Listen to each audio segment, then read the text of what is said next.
तव कथामृतं तप्तजीवनं कविभिरीडितं कल्मषापहं श्रवणमङ्गलं श्रीमदाततं भुवि गृह्णन्ति ये भूरिदा जना। नमामि गहनानन्दं रामकृष्णमतानुगं त्यागमूर्तिं सुखप्रदं प्रेममयं जगद्गुरुम्। नारायणावतारं च सच्चिदानन्दलक्षणम् आश्रये प्रेमविग्रहं रामकृष्णं क्षितिप्रभो। আমরা শ্রী শ্রী রামকৃষ্ণ উপদেশে শাস্ত্রীয় ভাবনা সাম্য আমরা তৃতীয় পর্ব পর্যন্ত আলোচনা করেছি।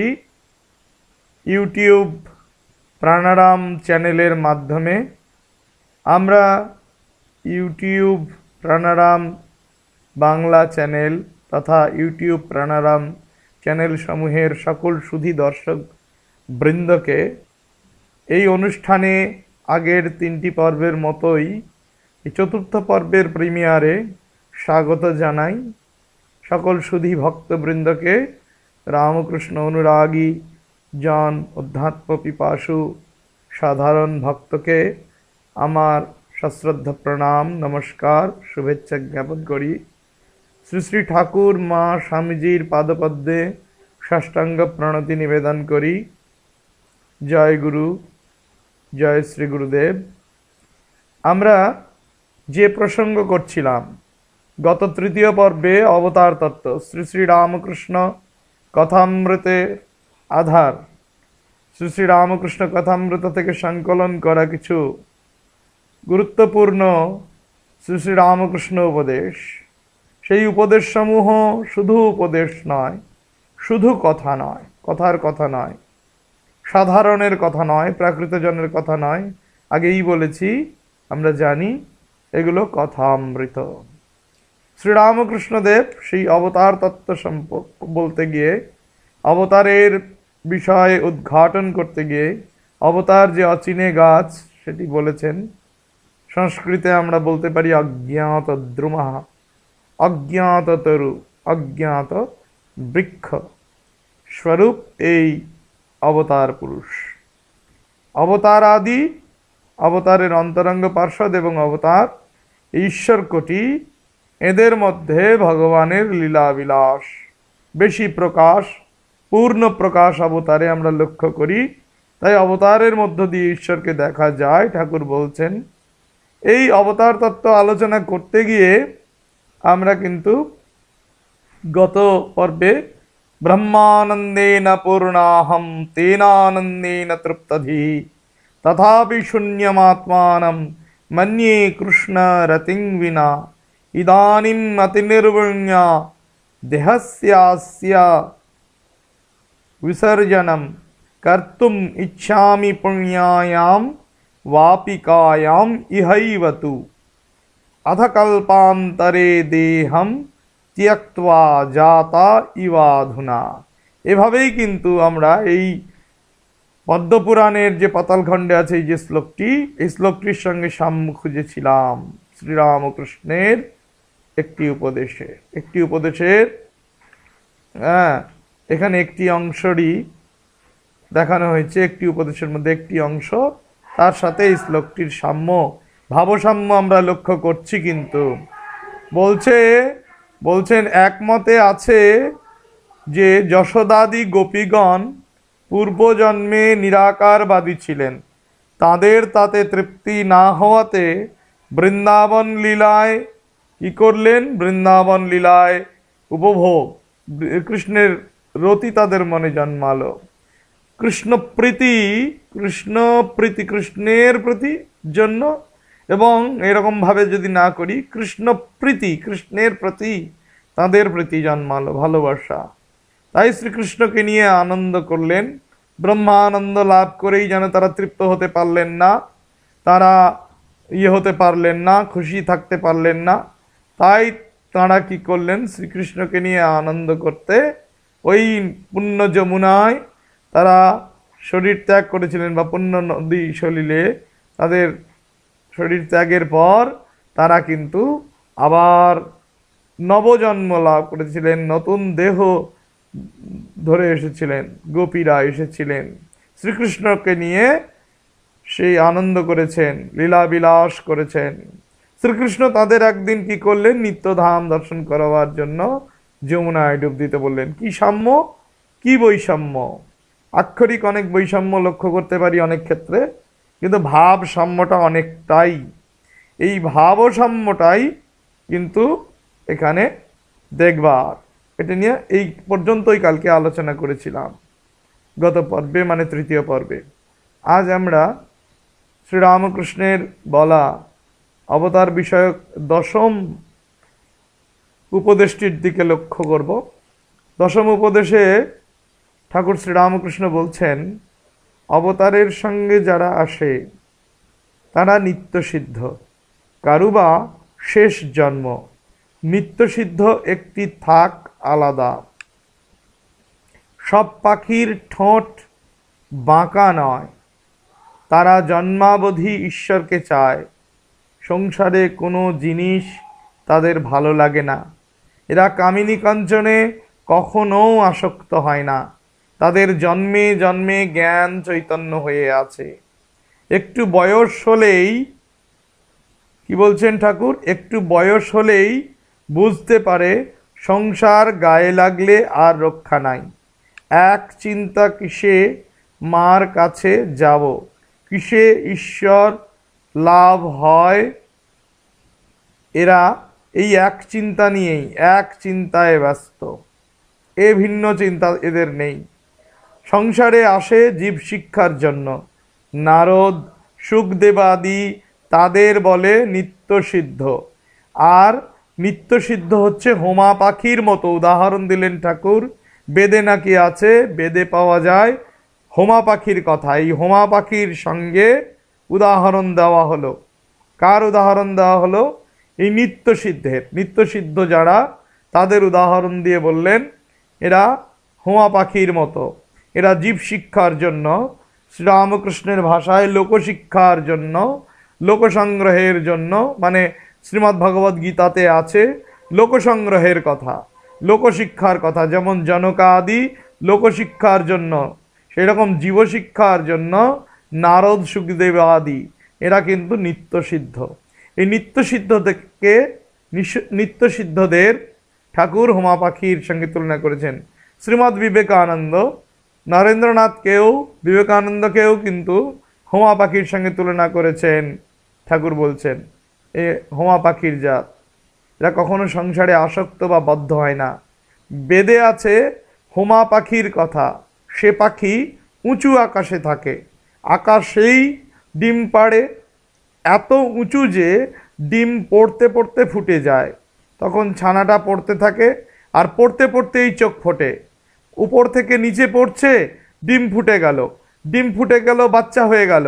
আর ওই বাচ্চা, ওই পাখিটা নিচে পড়ে যাচ্ছে, পড়তে পড়তেই তার চোখ ফুটে গেল, এবং সঙ্গে সঙ্গে যেই দেখতে পেল নিচে পড়লেই তার মৃত্যু অবধারিত, অমনি সে চোঁচা ঊর্ধ্বমুখে দৌড় দেয়, চোঁচা ছুট দেয়, নিচে আর নামে না। তখন ছানাটা পড়তে থাকে, আর পড়তে পড়তেই চোখ ফোটে, ডানা বেরোয়। এইসব বলছেন ঠাকুর। চোখ ফুটলেই দেখতে পায় যে সে পড়ে যাচ্ছে, মাটিতে লাগলে একেবারে চুরমার হয়ে যাবে। তখন সে মার দিকে একেবারে চোঁচা দৌড় দেয় আর উঁচুতে উঠে যায়। এই যে নিত্যসিদ্ধ যাদের কথা বললেন, এরা উঁচুতে ওঠার জন্যই, এরা উঁচুতে ওঠেন, জীব শিক্ষা লোক শিক্ষার জন্য আসেন। ঠাকুরের এই যে উপদেশ, এটা একটি বড় উপদেশ দেখছি, এই দশম উপদেশটি। এর মধ্যেও দুটি অংশ ভাগ করে নেওয়া হয়েছে। প্রথম অংশের উপদেশটি আমরা 153 অখণ্ড কথামৃতের 153 পৃষ্ঠা, 218 পৃষ্ঠা, 486 পৃষ্ঠা, 1081, 1081 পৃষ্ঠা, বিভিন্ন জায়গায় একটু এদিক ওদিক করে আমরা কিন্তু লক্ষ্য করব প্রথম উপদেশটি আছে। আর ওই উপদেশের দ্বিতীয় অংশ উদাহরণ হিসেবে বেদে হোমা পাখির কথা বলেছেন। এই যে উদাহরণ দিচ্ছেন, এই যে দৃষ্টান্ত, শুধু যে লৌকিক দৃষ্টান্ত দিয়েছেন, লৌকিক উপমা দিয়েছেন তা এমন নয়, বেদের কথা ঠাকুর বলছেন। এই ধরনের সাম্য আমরা কিন্তু শাস্ত্রেও লক্ষ্য করছি আছে। কি আছে আমরা দেখব, কতটুকু সাম্য আছে, কতটা বৈষম্য আছে আমরা বিচার করব, দেখব। তো এই কথাটি কথামৃতের, ঠাকুরের এই উপদেশ অংশটি কথামৃতের 27 পাতা 582 পাতায় আছে। তো প্রথম অংশে আমরা দেখলাম অবতারের সঙ্গে যারা আসে তারা কিন্তু নিত্য সিদ্ধ, কারুবা শেষ জন্ম, নিত্য সিদ্ধ একটি আলাদা থাক, তাদের থাক কিন্তু আলাদা। ঠাকুর বলছেন সব পাখির ঠোঁট বাঁকা নয়, পাখির ঠোঁট বাঁকা হয়, কিন্তু সব পাখির ঠোঁট কি বাঁকা? উদাহরণ কি? অপূর্ব উদাহরণ, অসাধারণ চমৎকার উদাহরণ, এত সুন্দর উদাহরণ দিচ্ছেন যে রোমহর্ষণ হয়ে যাবে ঠিক ঠিক যদি অনুভব করতে পারি, ঠাকুরের কথাকে ঠিক ঠিক আস্বাদ করতে পারি, আস্বাদন করতে পারি। তো চৈতন্য চরিতামৃতের মধ্যখণ্ডে, এটি বাংলা ভাষায় লেখা চৈতন্য চরিতামৃত। আমরা জানি শ্রীল কৃষ্ণদাস কবিরাজ, শ্রীমৎ কৃষ্ণদাস কবিরাজ, সেই কৃষ্ণদাস কবিরাজের চৈতন্য চরিতামৃতে আছে সেই বিভিন্নাংশ জীব দ্বৈত প্রকার, এক নিত্য মুক্ত, এক নিত্য সংসার, একের নিত্য সংসার, নিত্য মুক্ত নিত্য কৃষ্ণ চরণে উন্মুখ, কৃষ্ণ পারিষদ নাম ভুক্তে সেবাসুখ। সেই বিভিন্নাংশ জীব দুইয়ত প্রকার, এক নিত্য মুক্ত, একের নিত্য সংসার, নিত্য মুক্ত নিত্য কৃষ্ণ চরণে উন্মুখ, কৃষ্ণ পারিষদ নাম ভুক্তে যেবাসুখ, ভুক্তে সেবাসুখ। চৈতন্য চরিতামৃতের মধ্যখণ্ডে আছে। এই যে কথাটার সঙ্গে ভাবসাম্য আছে, কিন্তু ঠাকুর যেটা বলছেন নিত্য সিদ্ধের কথা বলছেন, নিত্য সিদ্ধের আলাদা থাক বলছেন। হ্যাঁ, সব পাখির ঠোঁট বাঁকা নয়, হ্যাঁ, এত কথা বলছেন। যারা কোথাও ঠাকুর বড় কথাকে ছোট করে সংক্ষেপে বলে দিলেন, কোথাও যে চৈতন্য চরিতামৃতে সংক্ষেপে বলা আছে সেটাকে তিনি বিস্তৃত করে ভালোভাবে বুঝিয়ে বলছেন, ব্যাখ্যা করে সুন্দর করে বুঝিয়ে দিচ্ছেন যে যারা জন্ম থেকেই ঈশ্বরকে চাইছে তারা কিন্তু নিত্যমুক্ত। হ্যাঁ, আর ঠাকুর ইয়ের ভাষায়, চৈতন্য চরিতামৃতের ভাষায় নিত্যমুক্ত, আর ঠাকুর বলছেন নিত্য সিদ্ধ। তফাৎ কিছুতেই নাই, শুধু শব্দের তফাৎ, অর্থ কিন্তু এক, উভয়ের অর্থ এক, উভয়ের তাৎপর্য এক। এই নিত্য শুদ্ধ, নিত্যমুক্ত, নিত্য সিদ্ধ যারা, তারা ঈশ্বরকে চান, তাদের অন্য জিনিস ভালো লাগে না, সংসার ভালো লাগে না। সংসার কি? কামিনী কাঞ্চনী সংসার, ঠাকুরের কথায় পাবো। কামিনী কাঞ্চনে আসক্ত হয় না মানে সংসারে আসক্ত হয় না। যারা নিত্যমুক্ত নয় তাদের নিত্য সংসার, তারা কামিনী কাঞ্চনে আসক্ত।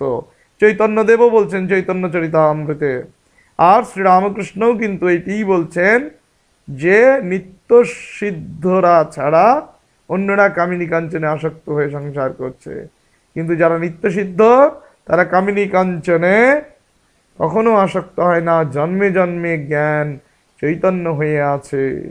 একটু বয়স হলেই কি জন্মে জন্মে চৈতন্য হয়ে আছে, মানে নিত্যমুক্ত যারা, নিত্য কৃষ্ণ চরণে উন্মুখ, সবসময়ের জন্য কৃষ্ণ বলতে আকুল, কৃষ্ণগত প্রাণ। কেন কৃষ্ণগত প্রাণ? কৃষ্ণ হচ্ছেন ভগবান স্বয়ং, কৃষ্ণ পরমাত্মা স্বয়ং ভগবান। তো কৃষ্ণ শুধু বংশীধারী কৃষ্ণকে বুঝলে হবে না, সেই পরমাত্মা ভগবান। কৃষ্ণ তো একটি রূপ, আবার রূপের অতীত তিনি, তিনি তো শুধু রূপে সীমাবদ্ধ নন, ভগবান চরণে সদা উন্মুখ। ভগবানের কথা ছাড়া, ঈশ্বরের কথা ছাড়া আর কিছু ভালো লাগে না।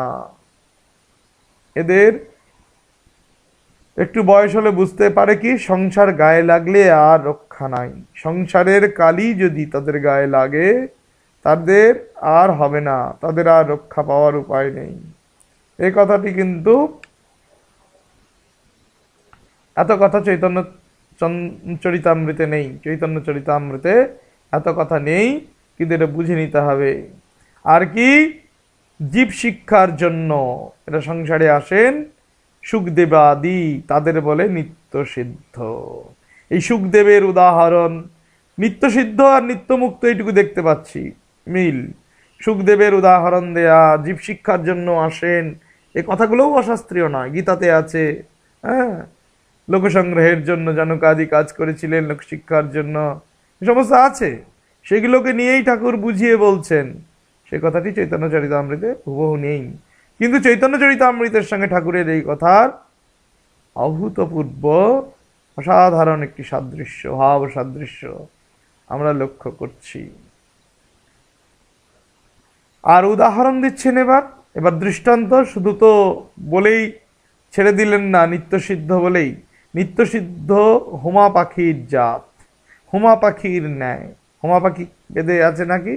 হোমা পাখির কথা, এরা এত উঁচু আকাশে থাকে, আকাশেই ডিম পাড়ে, ডিম ফুটে বাচ্চা হয়, বাচ্চা নিচে পড়তে থাকলে তার চোখ ফোটে, ডানা ফোটে, ডানা মেলে যায়, চোখ ফুটে সে দেখতে পায়, নিচে পড়লেই সে চুরমার হয়ে যাবে, মাটিতে পড়া চলবে না, সে চোঁচা মার দিকে দৌড় মারে, মানে আকাশে যে হোমা পাখিটি তার মাটা আছে তার কাছে ছুটে যায়। এটা ইঙ্গিতেই উদাহরণ দিয়ে বলছেন আমাদের প্রকৃত ঘর কোথায়, মন চলো নিজ নিকতনে।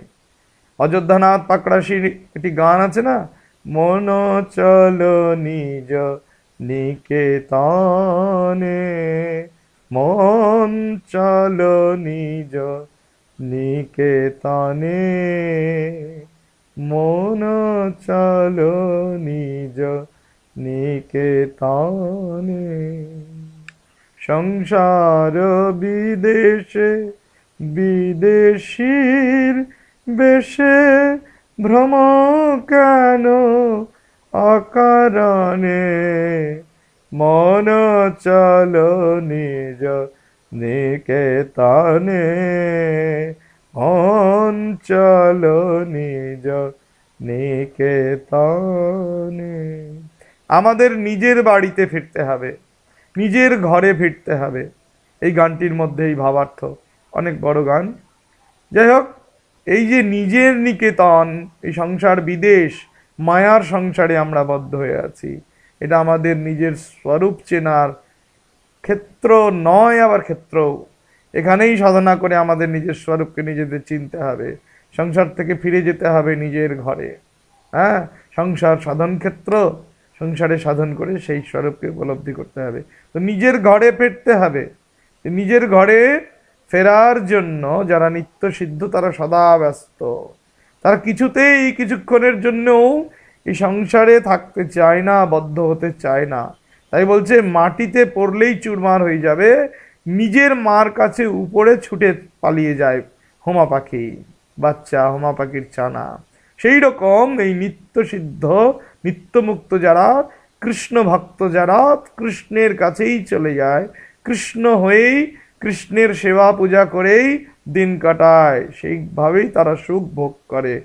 ভুক্তে সেবা সুখ, মানে কৃষ্ণের পারিষদ নাম নিয়ে তারা সেবা সুখ ভোগ করে, সেবা সুখ ছাড়া আর কিছু ভোগ করে না, কৃষ্ণ ভক্ত হয়েই থাকে, অর্থাৎ ভগবানের ভক্ত হয়েই ভগবানের সংসারেই থাকে। এমনি সাধারণের প্রাকৃত সংসারে তারা কখনো আবদ্ধ হয় না। সে ভক্তি মার্গের কথা, কৃষ্ণ পারিষদ নামে সেবাসুখ ভোগ করে, এখানে তো ভক্তি ভাবের কথা। আর সুখদেবাদির উদাহরণ দিয়েছেন, এখানেও ভক্তি আছে, জ্ঞানের কথা। জ্ঞানী যারা, তারা নিজেদের স্বরূপকে যারা চেনেন, তারা কখনোই এই সংসারে মায়াতে বদ্ধ হতে পারে না, বদ্ধ হয় না। এটি বোঝানোর জন্য কিন্তু এই অপূর্ব উদাহরণটি দিলেন। সুন্দর, অতি সুন্দর এই উদাহরণ। কি? এই বেদে হোমা পাখির উদাহরণ। এই উদাহরণটি কি শুধুই উদাহরণ? এর কি শাস্ত্রীয় কোনো ভিত্তি নেই উদাহরণটির? এই হোমা পাখির উদাহরণ আছে, আছে। এই যে বলছে দশম এই উপদেশের দ্বিতীয় অংশের সঙ্গে যে শাস্ত্র সাদৃশ্য তা আমরা লক্ষ্য করব। অন্তরিক্ষেপি জায়ন্তে আকাশ বিহগাদয়ঃ, বনবিথীষু জায়ন্তে সিংহ ব্যাঘ্র মৃগাদয়ঃ। যোগ বাশিষ্ঠ উপনিষদ। যোগ বাশিষ্ঠ উপনিষদ আছে বা যোগ বাশিষ্ঠ উপদেশ হতে পারে, সেখানে আছে যো বা উ সংক্ষেপে আছে। তো আমি একটু দেখে বলছি, ইয়ো বা উ যোগ বাশিষ্ঠ। এইখানে কিন্তু এই সংস্কৃতে আমরা একটি পেলাম, যোগ বাশিষ্ঠে পেলাম কি, অন্তরিক্ষে এক ধরনের পক্ষী জন্মায়। হ্যাঁ, কারা? যোগ বাশিষ্ঠ রামায়ণ আছে, যো বা রা। হ্যাঁ, সেই রকম সেখানে জন্মায়, তারা কিন্তু আকাশেই ডিম পাড়ে। এইরকম ভাবটা ঠাকুর যেমন বলছেন, এরকম ভাবটা কিন্তু এর মধ্যে আমরা দেখতে পাই। কার মধ্যে? এই যোগ বাশিষ্ঠে পাই। একটু দেখে বলছি। এই যোবা, হ্যাঁ যোবা উত যোগ বাশিষ্ঠ। যোগ বাশিষ্ঠ হচ্ছে রামায়ণ, উত্তরখণ্ড হতে পারে। এই যোগ বাশিষ্ঠের মধ্যে আছে কি আছে? অন্তরিক্ষেপি জায়ন্তে আকাশ বিহগাদয়ঃ বনবিথিষু জায়ন্তে সিংহ ব্যাঘ্র মৃগাদয়ঃ। বনবিথিতে, বনের মধ্যে কি জন্মায়? বনের গাছের সারি। বনের মধ্যে সিংহ ব্যাঘ্র মৃগ প্রভৃতি পশুগণ তারা জন্মায়। আর অন্তরিক্ষে আকাশে আকাশ বিহগাদি জন্মায়, অন্তরিক্ষে তাদের জন্ম। আস্য টিকাহা, এই যোগ বাশিষ্ঠের টিকায় আছে আকাশ বিহগাহ ক্ষুদ্রপক্ষী বিশেষা স্তেহি সদা ভ্রমন্তো অন্তরিক্ষ এব প্রসূয়ন্তে প্রসূতম চাণ্ডম চ अंडम अधः पातावत् प्रागेव भित्वा निर्गतः शावकः सद्य संजात पक्षा अंतरिक्षमेवोत्पत्त्य भ्रमन्तीति लकप्रवाद प्रसिद्धम। এই যে বেদে আছে ঠাকুর বললেন, আমরা কিন্তু বেদ থেকে দৃষ্টান্ত দিতে পারলাম না। এখন বেদে আছে কি নেই সেটা আমরা বিচার করব। আমরা যারা বেদ পড়েছি, বেদ পড়িনি, বেদ পড়ছি, তারা বেদের পাঠক, তারা সেটা দেখব, যারা শাস্ত্র নিয়ে ঘাঁটি। কিন্তু আমার এখানে বেদে আছে কি যোগ বাশিষ্ঠে আছে সেটা কথা নয়। শাস্ত্রে কিন্তু প্রমাণ পাওয়া গেল, শাস্ত্রীয় একটি কথা, যে অন্তরিক্ষে আকাশ বিহগাদির জন্ম হয়। আকাশ পক্ষীগণ সেই অন্তরিক্ষে ভ্রমণ করতে করতেই বাচ্চা প্রসব করে, এবং সেই নিচে পড়ার আগেই সেটা ডিম ফুটে বাচ্চা হয়। সদ্য সঞ্জাত পক্ষা, তাদের সদ্য পাখা হয়েছে, পাখনা গজেছে, এরকম বাচ্চারা অন্তরিক্ষম এব উৎপত্তিয়া, অন্তরিক্ষেই উঠে গিয়ে চলে গিয়ে ভ্রমণ করতে থাকে, ঘুরতে থাকে। এরকম লোকপ্রবাদ প্রসিদ্ধি আছে। এখানে লোকপ্রবাদ বলা হলো। যদিও ঠাকুরের কথা যখন আর্ষ বক্তা তিনি, তা আর্ষ উক্তির কোনো দোষ ত্রুটি আমরা খুঁজতে পারি না। তিনি তো স্বয়ং ভগবান, তিনি তো শাস্ত্র পড়েননি, শুনেছেন অনেক। তিনি বেদে আছে কথাটা বললেন, সেটার আমরা ত্রুটি খুঁজতে যাব, আদৌ বেদে আছে কি নেই সন্দেহ প্রকাশ করব, এরকম করাটা আমাদের উদ্দেশ্য নয়। আমাদের উদ্দেশ্য তিনি যেটা বলছেন সেটি শাস্ত্রীয় কথা কিনা সেটা দেখার। শাস্ত্রের আলোকে তার কথার গুরুত্ব কি, তাৎপর্য কি, সেটা অনুভব করে আমরা সমৃদ্ধ হব, এবং এটির ভাবসাম্যকে লক্ষ্য করে আমরা দিন দিন আধ্যাত্মিকভাবে সমৃদ্ধ হব, আধ্যাত্মিক উন্নতি লাভ করব। আধ্যাত্মিকতার পথে চলা, ধর্মের পথে চলা এবং পরম সত্যকে লাভ করাই কিন্তু আমাদের জীবনের উদ্দেশ্য। শ্রীরামকৃষ্ণদেব যে উপদেশামৃতগুলো আমাদের জন্য উপহার হিসেবে দিয়েছেন, শ্রী শ্রী রামকৃষ্ণ কথামৃতের মাধ্যমে শ্রীমা মাস্টারমশাই যেটি আমাদের দিয়েছেন সমাজের কল্যাণের জন্য, সকল জগৎবাসী, সকল নরকুলের জন্য তিনি প্রদান করেছেন, সেটি কিন্তু যেন ব্যর্থ না হয়, সেই প্রচেষ্টা যেন ব্যর্থ না হয়, সেদিকে আমাদের লক্ষ্য রাখতে হবে। ভগবানের প্রীতি, ভগবানের শ্রদ্ধা, ভক্তি, বিশ্বাস অর্জন করাই কিন্তু আমাদের জীবনের উদ্দেশ্য। ভগবান লাভই কিন্তু আমাদের জীবনের লক্ষ্য। এ কথা থেকে যেন আমরা এতটুকু সরে না আসি, এ কথা যেন আমরা কখনো ভুলে না যাই। এর পরের উপদেশ অবতার তত্ত্বে আমরা দেখব 11 নম্বর উপদেশটিতে আছে তিনি যখন নিজে মানুষ হয়ে আসেন অবতার হন। জীবের মুক্তির চাবি, কি বলছেন, জীবের মুক্তির চাবি তার হাতে থাকে। তখন সমাধির পর ফেরেন, বলছেন তখন সমাধির পর ফেরেন জীবের মঙ্গলের জন্য। অবতারাদি ঈশ্বর কোটি, তারা কখনো সংসারে বদ্ধ হন না। তারা ফাঁকা জায়গায় বেড়াচ্ছেন সংসারীদের মতো, তাদের আমি মোটা আমি নয়। 1 নম্বর, এই গোটা উপদেশের এই জায়গায় 1 নম্বর দেওয়া হলো। এই উপদেশের অংশের সঙ্গে শাস্ত্রীয় ভাবনার সাদৃশ্য আছে, আমরা সেটা বলছি পরে। তাহলে কি বললেন, যারা নিত্য সিদ্ধ, একটু আগে বলা হলো নিত্যমুক্ত। আবার অবতার প্রভৃতিকে কথামৃতে ঠাকুর বললেন ঈশ্বর কোটি অবতার আদি, তারা কিন্তু ফাঁকা জায়গায় বেরিয়ে বেড়াচ্ছে। তাদের মধ্যেও একটা আমি লক্ষ্য করা যায়, সেই আমিটা মোটা আবরণ বিশিষ্ট আমি নয়। কিসের আবরণ? অহংকার, কাঁচা আমির যে আবরণ, এই আমির মধ্যে লেগে নেই। আমি অমুক, আমার দ্বারা অমুক হয়, আমি ছাড়া এটা হতেই পারত না, আমি আছি বলেই এটা হলো, আমার বাবা, আমার মা, আমার ভাই, আমার কত বড় বাড়ি, আমি কত বড় মানুষ, লোকে সবাই জানে, এ তল্লাটে অঞ্চলে আমায় সবাই চেনে। এই যে ভাব, এটা সাধারণের সংসারীর ভাব। এই রকম আমিত্ব নেই তার মধ্যেই, যে আমিত্ব তাকে বদ্ধ করবে, আটকে ফেলবে, এরকম আমি নয়, মোটা আমি নয়। সংসারী লোকেদের আমি, সংসারী লোকেদের অহংকার যেন চারিদিকে পাঁচিল আর মাথার উপর ছাদ।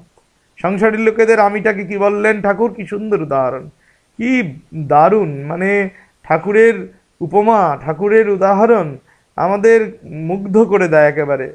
কি বলবো, ঠাকুরের এই কথাগুলো যদি আমরা নিত্য অনুধ্যান করি, আমাদের যে কত কল্যাণ হবে। আমরা যে ঠাকুরের দর্শনাদি পেতে আমরা কি বলবো সহজভাবেই সেই দিকে এগোতে পারবো, দর্শনাদির জন্য যোগ্য হতে পারবো, এ বিষয়ে কোনো সন্দেহ নেই। আমরা যত অনুধ্যান করব, যত এগুলোকে ধ্যান করব, বুঝবো, বোঝার চেষ্টা করব, তত যেন আমাদের জপ ধ্যানটা ভালো হবে এবং আমরা ঠিক ঠিক যেন ঠাকুরের ভাবটাকে বুঝতে পারবো। ঠাকুর যেন এতটুকু জায়গা বাদ রাখছেন না, যেখানে যে উদাহরণটা দিলে যে সাধারণ মানুষ বুঝে যাবে, সংসারী মানুষের উদ্ধারের উপায় হবে, সংসারী মানুষরা ভগবানকে নিজের বলে আঁকড়ে ধরবে, অন্য কিছু ছেড়ে দেবে, এ কথাটা ঠাকুর ভালো করে জানতেন। তাই উদাহরণ দিয়ে বলছেন, সংসারী লোকদের আমি, সংসারী লোকেদের অহংকার যেন চারিদিকে পাঁচিল, চারদিকে দেওয়া আছে মোটা প্রাচীর, আর মাথার উপরে ছাদ, বড় প্রাচীরে ঘেরা একটা জায়গা, মাথার উপরে ছাদ আছে। এত উঁচু করে প্রাচীর দেওয়া হয়েছে, তারপরে ছাদ দিয়ে দেওয়া হয়েছে। ওপরে যদি ছাদ থাকে আর এদিকে প্রাচীর দিয়ে দেওয়া হয়, সব দিকে ঘিরে দেওয়া হয়, তাহলে একটা ঘরের মতোই ব্যাপারটা হয়ে গেল প্রায়, যে বাইরের কিছু আর দেখা যায় না। এত মোটা পাঁচিল আর ওপরে ছাদ, এত মোটা অহংকার, তাদের অহংকারের ছাদ আছে মাথায়, যে বাইরের কিছু দেখতে পাচ্ছে না। অবতারাদির আমি হচ্ছে পাতলা আমি, বলছেন মোটা আমি, পাতলা আমি। এ আমির ভিতর দিয়ে ঈশ্বরকে সর্বদা দেখা যায়। ঠাকুর বলছেন না, আমি তার দাস, আমি ব্রহ্ম, আমি ঈশ্বর, আমি ঈশ্বরের সঙ্গে অভিন্ন। এটা দেহবুদ্ধি সম্পন্ন জীবের জন্য নয়, এটি যাদের অনুভব হয়েছে তাদের হয়েছে। তা সোহম, এই যে বেদান্ত প্রসিদ্ধ যারা সোহমস্মি, এই অনুভূতির শিখরে যারা পৌঁছেছেন, যারা বলছেন, তারা কিন্তু তাদের আমিও পাকা আমি, কিন্তু যারা দাসোহম করছে, আমি তার দাস, এই অনুভব, এই নিয়ে যারা কাজ করছেন, আমি তার ভক্ত, তার সেবক, তাদের হলো কিন্তু পাকা আমি। হ্যাঁ, তো কাঁচা আমি ঠিক বলা যাবে না, তাদের আমি যেন পাকছে পাকছে। কিন্তু অবতারাদির আমি হচ্ছে পরিপূর্ণ পাকা আমি, পাতলা আমি। এর ভেতর দিয়ে তারা ঈশ্বরকে দেখেন। তারা কিন্তু এই আমিকে বাধা হিসেবে দেখেন না। এই আমিটা তাদের ঈশ্বর দর্শনের পক্ষে বাধা হয় না, কিন্তু তাদের পক্ষে এটা বাধার স্বরূপ নয়। এই যে 11 নম্বর শ্রী রামকৃষ্ণ উপদেশটি আমরা উল্লেখ করলাম, এটির বিভিন্ন পাতায় এটির অস্তিত্ব আমরা লক্ষ্য করি। শ্রী শ্রী রামকৃষ্ণ কথামৃতে 204, 505, 582, এরকম 821 এই সমস্ত জায়গায় আছে। তো প্রথম অংশের সঙ্গে আমরা একটু সাদৃশ্য খুঁজি। 11-1 একটি, এখানে দুটি অংশ করা হয়েছে কিন্তু একটি সাদৃশ্যই এখানে দেখানো হয়েছে, অন্যটি কিন্তু উদাহরণ। সেই উদাহরণের কোনো সাদৃশ্য বা শাস্ত্রীয় প্রমাণ এখানে দেখানো হচ্ছে না, মানে সেটি হয়তো লৌকিক উদাহরণ হিসেবে, ওই যে বললাম ঠাকুর অনেক সময় লৌকিক উদাহরণ, লৌকিক কিছু উদাহরণ, লৌকিক কিছু উপমা টেনে এনে সুন্দর করে, সহজ করে, সাধারণের উপযোগী করে, খেটে খাওয়া মানুষ, পরিশ্রমী মানুষ, দিন আনছে দিন খাচ্ছে, যাদের অন্নগত প্রাণ এই কলিজীব, সাধারণ জীব, তাদের উপযোগী করে তিনি বোঝানোর জন্য, বলার জন্য, তাদের অন্তরের অন্তঃস্থলে প্রবেশ করিয়ে দেওয়ার জন্য এই উপমাগুলো তিনি নিয়ে এসছেন। এটি তার স্বতঃসিদ্ধ শৈলী, নিজস্ব তার শৈলী, নিজস্ব তার ভঙ্গিমা। এই ভঙ্গিমাতে তিনি বলছেন, দেবতীর্যম মনুষ্যাদি চেষ্টবন্তী স্বলীলয়া জগতাম উপকারায় নসা কর্ম নিমিত্তজা। বিষ্ণু পুরাণে আছে দেবতীর্যক, দেবলীলা, তির্যক লীলা, নরলীলা এসব আমরা পড়েছি। তো দেবতীর্যং মনুষ্যাদি চেষ্টবন্তী স্বলীলয়া, দেব, তির্যক, মনুষ্য প্রভৃতি ইত্যাদি আরো আছে, তারা নিজের লীলার দ্বারা চেষ্টা করছেন, নিজের লীলার দ্বারা কি করছেন? জগতাম উপকারায় নসা কর্ম নিমিত্তজা। বলছেন কি বলছেন? যে নিজের জগতের উপকারের জন্য এই লীলা, এই যে লীলা, সা লীলা জগতাম উপকারায়া। সা লীলা শব্দ আকারান্ত স্ত্রীলিঙ্গ, লতা শব্দের মতো, সংস্কৃত লতা শব্দের মতো, সেই লীলা, সেই যে তাদের লীলা, দেবলীলা, তির্যক লীলা, মনুষ্য লীলা, নরলীলা, এই সমস্ত কিছুই জগতের উপকারের জন্য, জগৎবাসীর উপকারের জন্য, কিন্তু কর্মের নিমিত্ত হিসেবে নয়। কর্মের জন্য, কর্মের নিমিত্ত হিসেবে দেখলে হবে না। কর্মনিমিত্ত হেতু, কর্মনিমিত্ত থেকে জাত এই লীলা, এটা নয়। জগৎ উদ্ধার, এটাই কিন্তু লক্ষ্য। জগৎ উদ্ধারের জন্য, জগতের উপকারের জন্য এই সমস্ত লীলার মাধ্যমে লোকশিক্ষা, এই সমস্ত লীলা।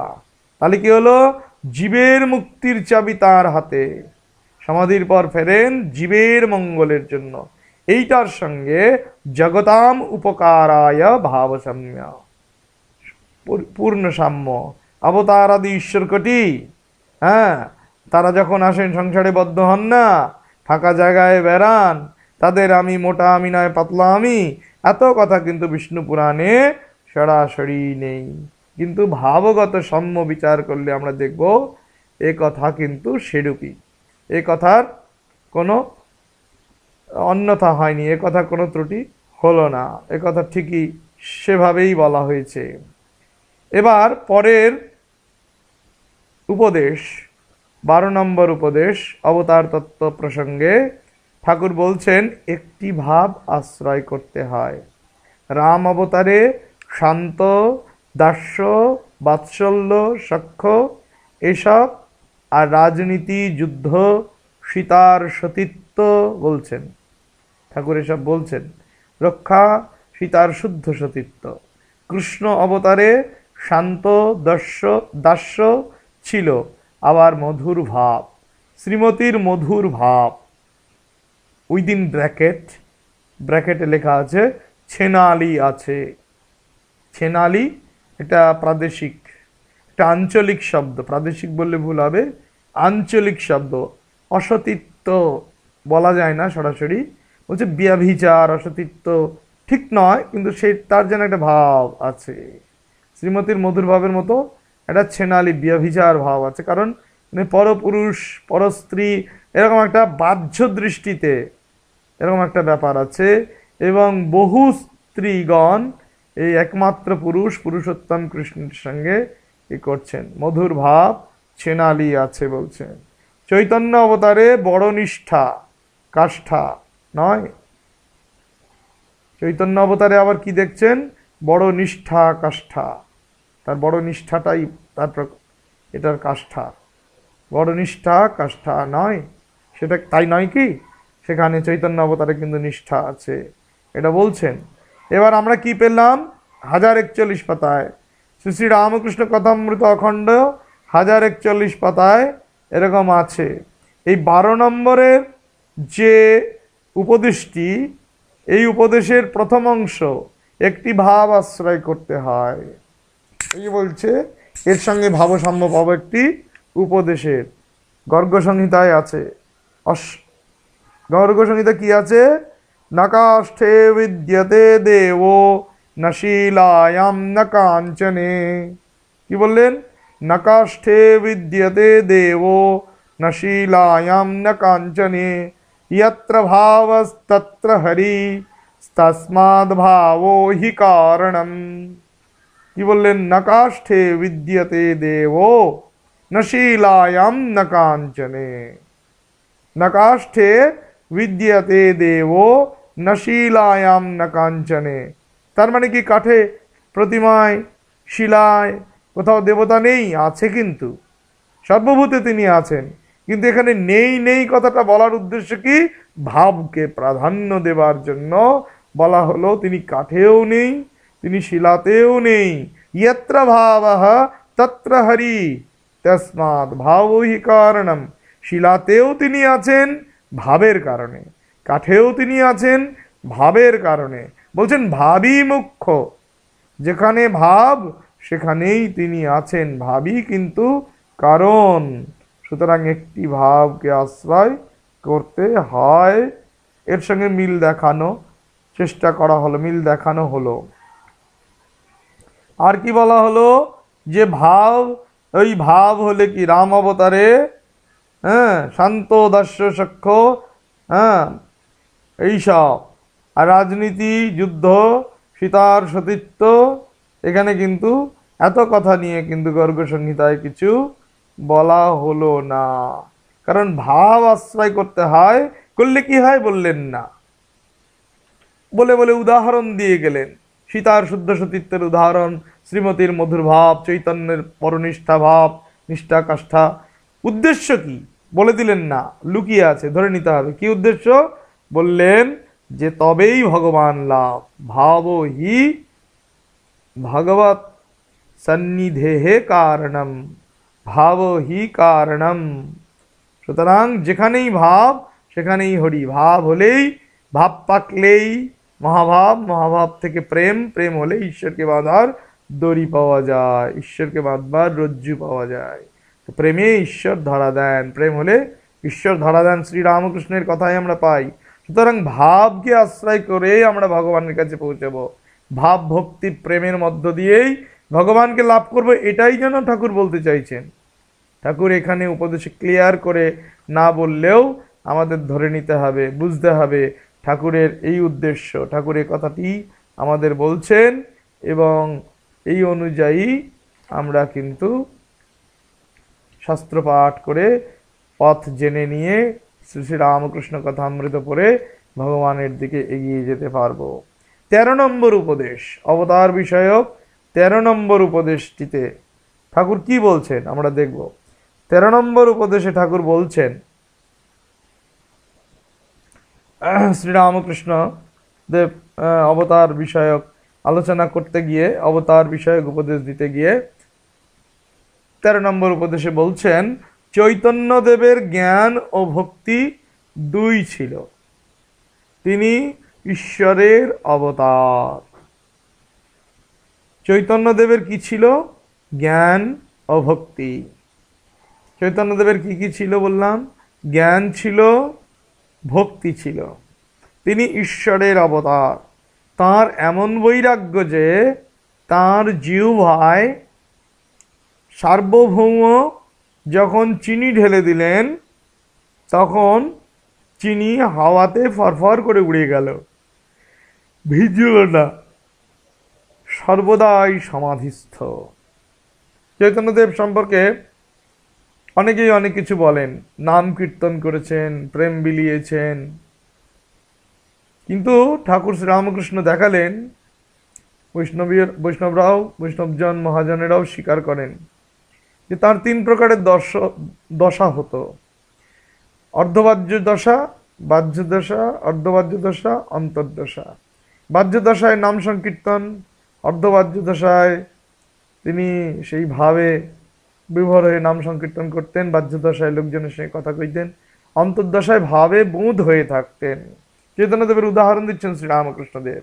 তো সুতরাং চৈতন্যদেবের কিন্তু বলছে জ্ঞান ও ভক্তি দুই ছিল। সাধারণ মানুষ শুধু ভক্তিটাকেই দেখছে, সাধারণ মানুষ শুধু কীর্তন শেখাতে এসছেন, হরিবোল হরিবোল বলে মাতাতে এসছেন, কৃষ্ণ হা কৃষ্ণ, কোথায় কৃষ্ণ তুমি প্রাণধন, এই বলে কাঁদতে এবং কাঁদাতে এসেছেন। সাধারণ মানুষ কিন্তু এরূপই ভাবছে, কিন্তু ব্যাপারটা এমন নয়। শ্রীরামকৃষ্ণ বলছেন চৈতন্যদেবের ভেতরে ছিল জ্ঞান।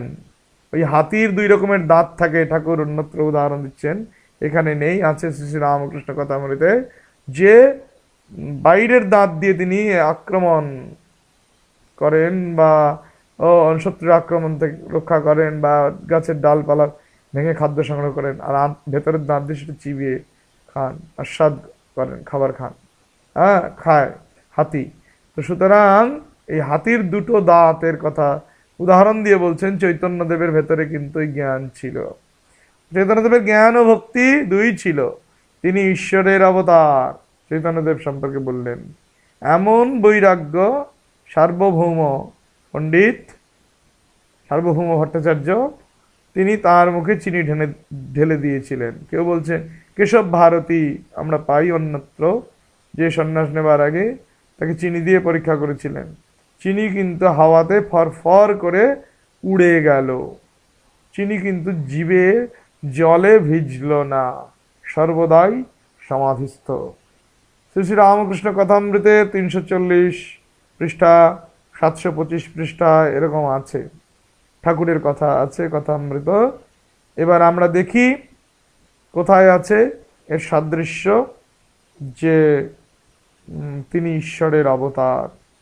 ওই 13 নম্বরের প্রথম অংশটি, উদাহরণটা কে এখানে শাস্ত্রীয় প্রমাণ হিসেবে দেখানো হলো না, এখানে দেখানো হচ্ছে চৈতন্যদেবের জ্ঞান ভক্তি দুই ছিল, তিনি ঈশ্বরের অবতার।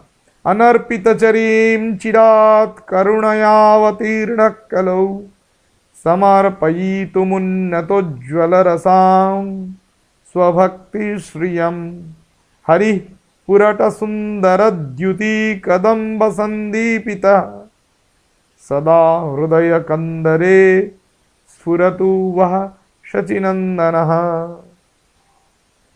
अनर्पितचरीम चिरात, अनर्पितचरीम সেই চিরা অনর্পিতচরীম শ্রী করুণায় অবতীর্ণ হয়েছেন কলিতে, হ্যাঁ, সেই সমর্পয়িতুম উন্নতোজ্জ্বল রসাম স্বভক্তি শ্রিয়ম, নিজের ভক্তিশ্রীকে সমর্পণ করতে, উজ্জ্বল রসযুক্ত সেই ভক্তিশ্রীকে সমর্পণ করতে, হরিহি পুরাটা সুন্দর দ্যুতি কদম্ব সন্দীপিতঃ, হরি পুরাটা সুন্দর দ্যুতি কদম্ব সন্দীপিতঃ, বলছেন সদা হৃদয় কন্দরে স্ফুরত ওহা।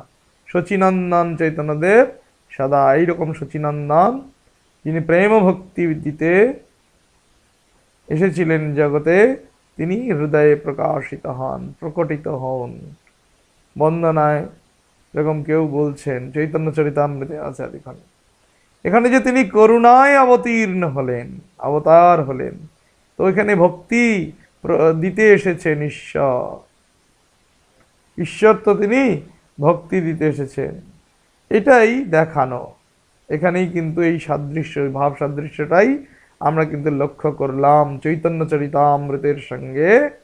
এখানে এই চিনি দিল জিবে, চিনিটি ফু দিল, হাওয়ায় উড়ে চলে গেল, ফরফর করে উড়ে গেল, এমনটি কথা এখানে শাস্ত্রে আমরা লক্ষ্য করলাম না।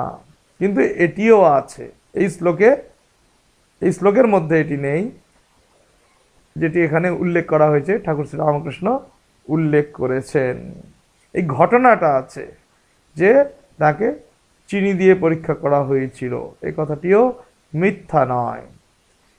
14 নম্বর অবতার তত্ত্বের 14 নম্বর উপদেশে আমরা দেখব ঠাকুর শ্রী রামকৃষ্ণ কি বলছেন। বলছেন লোকশিক্ষার জন্য ভক্তি ভক্ত নিয়ে অবতার থাকেন। লোকশিক্ষার জন্য থাকেন কেন? লোকসংগ্রহ করতে এসছেন। অর্জুনকে ভগবান বলেছেন তুমি লোকসংগ্রহের জন্য এসো। এই লোকসংগ্রহই উদ্দেশ্য, লোকসংগ্রহ করতে হবে। লোকসংগ্রহ করতে হবে জন্যই তো তুমি এসেছো, এ বিষয়ে তো কোনো সংশয় নেই। যেমন জনকাদি এসেছিলেন, তুমি লোকসংগ্রহে জন্য কর্ম করো, কাজ করো। তাই লোকশিক্ষার জন্য শুধু অর্জুনকে শ্রীকৃষ্ণ বলছেন তা না, লোকশিক্ষার জন্য তিনিও এসছেন এবং অর্জুনকে নিমিত্ত মাত্র বানিয়ে তিনি কাজ সাধলেন, সমস্ত কাজ করলেন। তিনি অকর্তা হয়েও তাকে সব কাজ করতে হলো।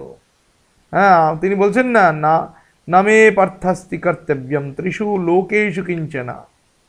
এই 3 লোকে আমার কোনো কর্তব্য নেই, তবুও আমাকে করতে হয়, কাজ করতে হয়। আমি যদি কিছু না করি এই জগতের লোক আমার অনুসরণ করবে এবং উৎসন্নে যাবে, কর্মহীন হয়ে পড়বে এবং উৎসন্নে যাবে। এটি কিন্তু ভগবান চাননি।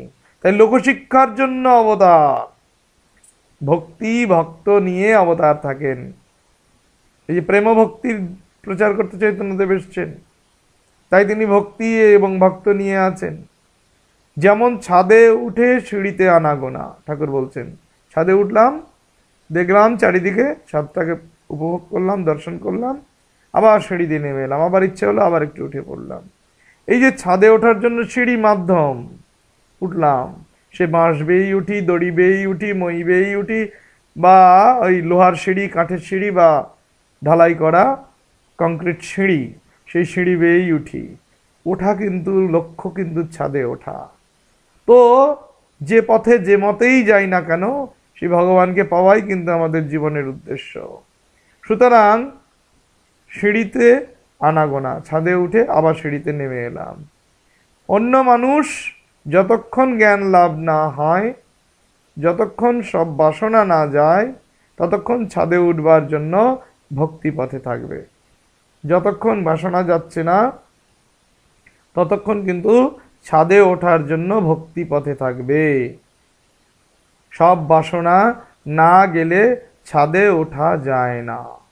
সব বাসনা যদি না যায়, ছাদে ওঠা যায় না। অন্য মানুষ কি বলছেন, যতক্ষণ না জ্ঞান লাভ হচ্ছে, যতক্ষণ না সব বাসনা ত্যাগ হচ্ছে, ততক্ষণ ছাদে উঠবার জন্য কোথায় থাকবে?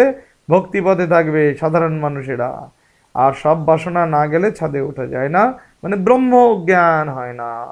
সহস্রারে মনটাকে নিয়ে গিয়ে সেই পরম শিবের সঙ্গে একীভূত, একাকার হওয়া যায় না, বা ব্রহ্ম উপলব্ধি স্বস্বরূপে স্থিতি হয় না, নিজের স্বরূপকে উপলব্ধি করতে পারা যায় না। দোকানদার খাতার হিসাব না মেটা পর্যন্ত ঘুমায় না। খাতার হিসাব মিটে গেলে বাকি আছে কি, কতটা আজকে খরচ ওই হলো, জমা পড়লো বাকি থাকি, কতটা দেনা শোধ করেছে দেনাদারেরা, কতটা আজকে বিক্রি হয়েছে, কতটা ইয়ে হলো, উপার্জন হলো, কতটা লাভ হলো, লোকসান হলো, এই সমস্ত হিসেব নিকেশ যতক্ষণ না দোকানদারের মিটছে, ততক্ষণ তার রাতের ঘুম আসে না, সে ঘুমোতে যায় না, ঘুমাতে পারে না। খাতার হিসাব ঠিক করে তবে ঘুমায়। কি উদাহরণ, বাস্তব লৌকিক উদাহরণ দিচ্ছেন আমাদের বোঝার সুবিধার জন্য। শাস্ত্রের কঠিন কথা আমরা বুঝতে পারবো না, সেই শাস্ত্রের কঠিন তত্ত্বটাকে তিনি কি সুন্দর তার আবরণ, কঠিন আবরণ থেকে বাইরে বের করে এনে সুন্দরভাবে আমাদের মতো করে বলছেন। 1 নম্বর উপদেশে, এই উপদেশটির 1 নম্বর অংশের সঙ্গে মিলছে শ্রীমদ্ ভাগবতের একটি শ্লোক। কি? अपहता सकलैषणामलात्मन्य विरतमेधीत भावनोपहूत निजजनावणत्वमाह निजजन বর্ণনত্বমাত্মনো ইয়ন সহরতি ছিদ্র বদক্ষরঃ সতাংহি। এই বলছেন এটার সঙ্গে মিল আছে। আবার 2 নম্বর অংশটির সঙ্গে মিল আছে, বাসনা সংপরিত্যাগাৎ চিত্তম গচ্ছত্যচিত্ততাম। অন্নপূর্ণা এই উপনিষদ। এখানে আছে কি, বাসনা পরিত্যাগ থেকেই চিত্ত অচিত্যতা লাভ করে। চিত্তের স্বভাব বৃত্তিযুক্ত হওয়া, চিত্ত বা অন্তঃকরণ মন সে অচিত্তে পরিণত হয়, তখন আর সে চিত্ত থাকে না। মন তখন আত্মায়, শুদ্ধ মন শুদ্ধ বুদ্ধি শুদ্ধ আত্মা এক কথা ঠাকুর বলছেন। শুদ্ধ মন শুদ্ধ বুদ্ধিতেই শুদ্ধ বুদ্ধি শুদ্ধ আত্মায় লয় হয়, এক হয়ে যায়। শুদ্ধ মন শুদ্ধ বুদ্ধি শুদ্ধ আত্মা এক থাকে। তাহলে মন তার মনের স্বভাব হারিয়ে ফেলে। সংকল্প বিকল্প হচ্ছে মনের স্বভাব। মনের স্বভাব কি? সংকল্প বিকল্প। শুদ্ধ আত্মা কিন্তু সংকল্প বিকল্প করতে পারে না। চিত্তত্বকে হারিয়ে ফেলে, অচিত্তে পরিণত হয় বাসনা ত্যাগের সঙ্গে সঙ্গে। বাসনা ত্যাগ হলে ছাতে ওঠা যায়, নিজের স্বরূপে স্থিতু হওয়া যায়, নিজের স্বরূপে স্থিতি হয়। তখন স্বস্বরূপ উপলব্ধি হলে ঘুম মানে সুষুপ্তি, সেই সুষুপ্তি মানে এখানে ব্রহ্মজ্ঞান, ব্রহ্ম উপলব্ধির সঙ্গে তুলনা করা হচ্ছে সমাধির চরম অবস্থা। সেই জায়গায় গিয়ে তখন কিন্তু চিত্তের অচিত্ততা লাভ হয়। চিত্ত তখন শুদ্ধ চিত্ত, শুদ্ধ বুদ্ধি, শুদ্ধ আত্মায় পর্যবসিত হয়, পরমাত্মার সঙ্গে এক হয়ে যায়। আর কি? পরমাত্মা উপলব্ধি হয়, স্বস্বরূপ উপলব্ধি হয়। আর কি? ওই যে বললাম ভাগবতের শ্লোকটির সঙ্গে প্রথম অংশের মিল আছে, যে যে অপহৃত সকলৈষণাম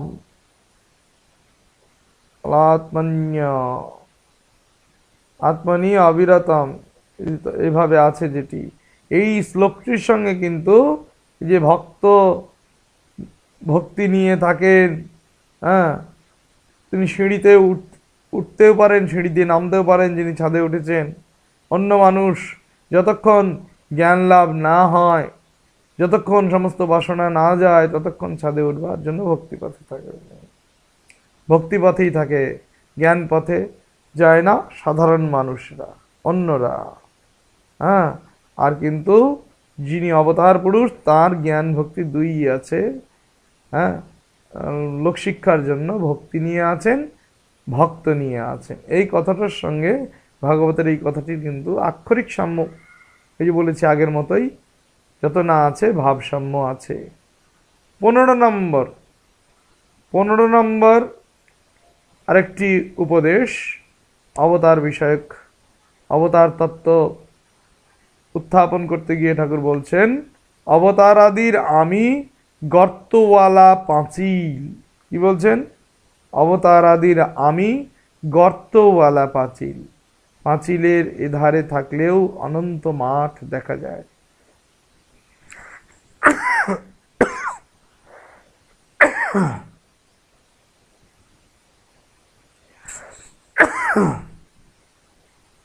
পাঁচিলের এধারে থাকলেও অনন্ত মাঠ দেখা যায়। এর মানে যদিও তাঁরা মানবদেহ ধারণ করেছেন, তাহলেও সর্বদা যোগেতেই থাকেন। আবার যদি ইচ্ছা করেন, বলছেন আবার যদি ইচ্ছা করেন তবে বড় গর্তের ওধারে গিয়ে সমাধিস্থ হন। আবার বড় গর্ত হলে তা নিয়ে আনাগোনাও করতে পারেন বলছেন। আর কি বলছেন? সমাধিস্থ হলেও আবার নেমে আসতে পারেন। কি সুন্দর বলছেন। বলছেন কি ঠাকুর? বলছেন যে অবতারাদির যে আমিটা একটা পাঁচিল, কিন্তু বড় গর্ত আছে, সেই গর্তটা দিয়ে যাতায়াত করা যায়, যাওয়া যায়, আসা যায়। পাঁচিলের ওপারে অনন্ত মাঠ, সেটি ব্রহ্ম। সেই অনন্ত মাঠে তিনি গেলেন, পাঁচিলের ওধারে গেলেন, পাঁচিলের ওধারে অনন্ত মাঠ দেখা যায়। এর মানে যদিও তাঁরা মানব দেহ ধারণ করেছেন, তাহলেও তাঁরা সর্বদা কোথায় থাকেন? যোগেতেই থাকেন। মানব দেহ ধারণ করে এসছেন, কিন্তু তারা যোগযুক্ত হয়ে আছেন। অবতার আদির এই আমিটা যেন পাঁচিল, গর্ত বিশিষ্ট পাঁচিল, পাঁচিলের এধারে অনন্ত মাঠ, এধারে থাকলেও মানে পাঁচিলের এপারে অনন্ত মাঠের এপারে আছেন, কিন্তু ওই গর্ত দিয়ে তারা সর্বদা ওই অনন্ত মাঠটাকে দেখতে পান। এপাশে আছেন মানে মানব দেহে, মানব শরীরে, মানুষের সঙ্গে, সাধারণের সঙ্গে আছেন, এই সংসারে আছেন। এ পাশটা হচ্ছে সংসার, ও পাশ হচ্ছে এই সংসারের পার, মায়াতীত সেই রাজ্য, মায়ার অধীন রাজ্য নয়, সেই অনন্ত রাজ্য, সেই রাজ্যের সন্ধান তারা সর্বদাই যোগযুক্ত হয়ে পান। যোগে যুক্ত হয়ে, যোগী হয়ে তারা সেই অনন্ত মাঠকে দর্শন করেন, মানে অনন্তকে দর্শন করেন, সর্বদাই যোগেতে থাকেন। আবার যদি ইচ্ছা করেন, ওই সমাধি হলো, তিনি ওই পাঁচিলের গর্তের ভেতর দিয়ে ওপারটায় চলে যান, ওধারে গিয়ে সমাধিস্থ হয়ে পড়েন। যেই ওধারে গেলেন মনটাকে নিয়ে, এ সংসারে আর তার মন থাকলো না, তখন আমরা তাকে সমাধি বললাম। যখন পূর্ণ ব্রহ্মের সঙ্গে এক হলেন, নির্গুণ নিরাকার নির্বিকল্প, কখনো তার সমাধি হলো, কখনো কখনো যেমন শ্রীরামকৃষ্ণের হতো ভাব ভক্তি নিয়ে করতেন, চৈতন্যদেব প্রেম নিয়ে আলোচনা হচ্ছে, বৃন্দাবন লীলা, শ্রী রাধা গোবিন্দের শ্রীমতীর প্রেম নিয়ে আলোচনা, কীর্তন আদি হচ্ছে, তখন কিন্তু তার নির্বিকল্প সমাধি হচ্ছে না, ভাব সমাধি বলছি।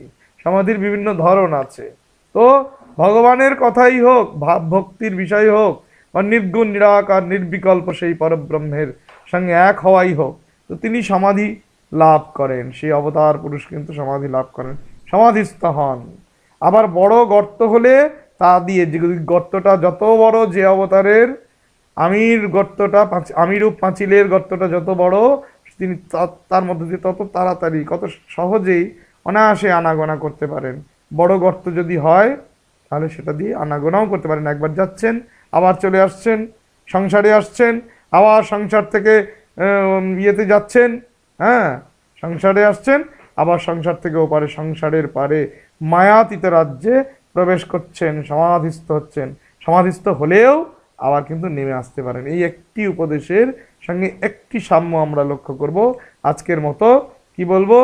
যে শ্রীমদ্ ভগবদ গীতায় আছে, আজোপি সন অব্যয় আত্মা ভূতানাম ঈশ্বরোপি সন প্রকৃতিং স্বামধিষ্ঠায় সম্ভবাম্যাত্মমায়য়া।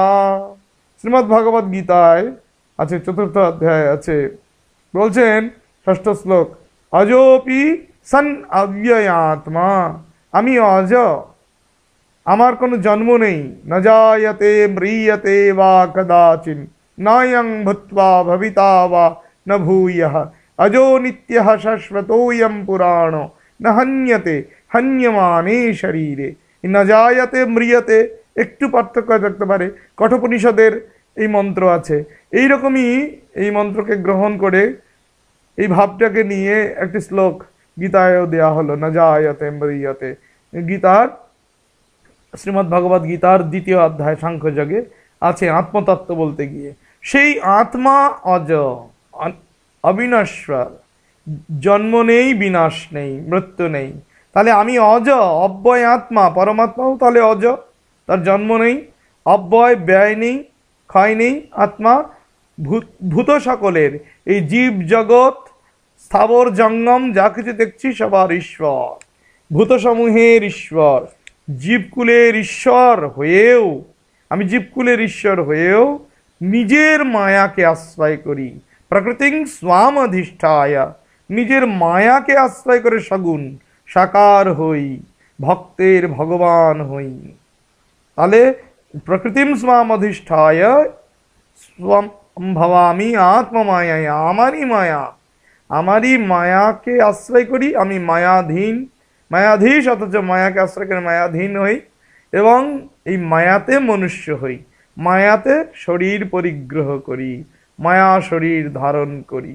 তাহলে বললাম আমি নিজের প্রকৃতিকে আশ্রয় করে এই সংসারে জন্মাই, যেন আসি নিজের মায়া, কারণ আমি স্বরূপত তো জন্মাই নাই, কারণ আমার জন্ম মৃত্যু কিছুই নেই, আমি অজ, অব্যয়, ভূত সকলের ঈশ্বর, কিন্তু নিজের প্রকৃতিকে আশ্রয় করে এই সংসারে আসি। এই যে 16 নম্বরে উপদেশের আগেই এই যে 15 নম্বর যে উপদেশটা দেখলাম, অবতার আদি ওই যাচ্ছেন আসছেন বড় গর্ত দিয়ে, এ ধার থেকে ও ধারে চলে যাচ্ছেন, সমাধিস্থ হচ্ছেন, তাহলে কি হচ্ছেন? স্বরূপে ফিরছেন, স্বরূপে মিলছেন, মিলে যাচ্ছেন। হ্যাঁ, কিন্তু নিজের মায়াতেই আবার আমি আসি। এই যে বলছেন নিজের ইচ্ছাতেই, ভগবান তো ঈশ্বর, তো এখানে বলতে এখানে ভাবসাম্য আছে, আক্ষরিক সাম্য সে অর্থে নেই যে তিনি ইচ্ছা করলেই চলে আসতে পারেন, কারণ তিনি তো মায়াকে আশ্রয় করেছেন, মায়াকে আশ্রয় করে লীলা করছেন, শরীর ধারণ করেছেন এবং তিনি অবতার রূপে এসেছেন। সেই জন্য তিনি সর্বশক্তিমান, তারই প্রকাশ, সর্বশক্তিমান তার মধ্যে আছেন, খেলছেন, সেই তার শক্তিতে শক্তিমান হয়ে মায়ার সাহায্যে, শক্তির সাহায্যে তিনি সাধনা করছেন, সেই মায়াই যোগমায়া রূপে তাকে সাধনে সহায়তা করছেন এবং নিজের স্বরূপকে তিনি ইচ্ছা করলেই উপলব্ধি করবার জন্য নিজের স্বরূপে চলে যাচ্ছেন, আবার সেই অব্যয় স্বরূপে ফিরছেন।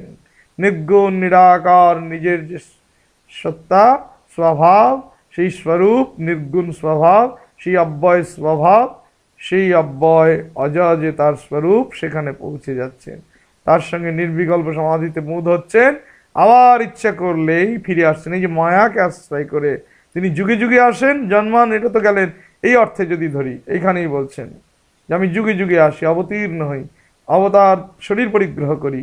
আর এখানে ঠাকুর বলছেন সমাধিস্থ অবস্থায় অবতাররা গিয়ে আবার সমাধি থেকে ইচ্ছে করলে নেমে আসতে পারেন, যদি ইচ্ছে করেন। এই ইচ্ছে করাটাই মায়ার সাহায্যে, তার নিজের মায়ার সাহায্যে এই কাজটা করেন, এই সংসারে আসেন, মানে নিজেকে মায়াতে বাঁধেন। আবার যখন মায়াতীত হচ্ছেন, মায়ামুক্ত করেন মনটাকে, তখন সঙ্গে সঙ্গে ইচ্ছা, নিজের ইচ্ছাতে নিজের স্বরূপে চলে যান। এটি বোঝানোর জন্য এই শ্লোকটির অবতারণা করা হলো। এই শ্লোকটির সঙ্গে আক্ষরিকভাবে কোনো সাম্য আমরা না লক্ষ্য করলেও ভাবসাম্য আমরা কিন্তু লক্ষ্য করলাম। এইভাবে আমরা বলতে পারি শ্রী রামকৃষ্ণ দেবের যে কোনো উপদেশ, প্রতিটি উপদেশ শাস্ত্রের সঙ্গে সমানতন্ত্র এবং শাস্ত্রের আধারেই প্রদত্ত। শাস্ত্রীয় ভিত্তি আছে প্রতিটি উপদেশের, মানব কল্যাণের জন্য, লোকশিক্ষার জন্য, লোককল্যাণের জন্য তিনি এই পৃথিবীতে এসেছেন, যুগে যুগে আসেন অবতার পুরুষেরা, লোকশিক্ষা প্রদান করে আমাদের কল্যাণ সাধন করেন। আজ এই পর্যন্ত চতুর্থ পর্বের জন্য যেটি হলো, এর পরের পর্বে আবার এর পরের অংশ, অবতারের এই পরের অংশ থেকে বা এখান থেকেই নতুনভাবে ব্যাখ্যা আলোচনা শুরু হবে। আবার আপনাদের এই পর্বে আগের পর্বের মতো ইউটিউব প্রাণারাম চ্যানেলের দর্শকবৃন্দ, রামকৃষ্ণ ভক্ত অনুরাগী, উদ্ধত্ত পিপাসু ব্যক্তিমণ্ডলী, ব্যক্তিবর্গ, সুধী ভক্তবৃন্দ, সকলকে স্বাগত জানাই। আপনারা সোম থেকে শুক্র বিকেল 4টা থেকে 5টা নিত্য এই প্রিমিয়ারটি দেখবেন, উপভোগ করবেন। সকলে ভালো থাকবেন। নমস্কার, সুস্বাগতম। ওম শান্তি শান্তি শান্তি। হরি ওম তৎসৎ। শ্রীরামকৃষ্ণার্পণমস্তু।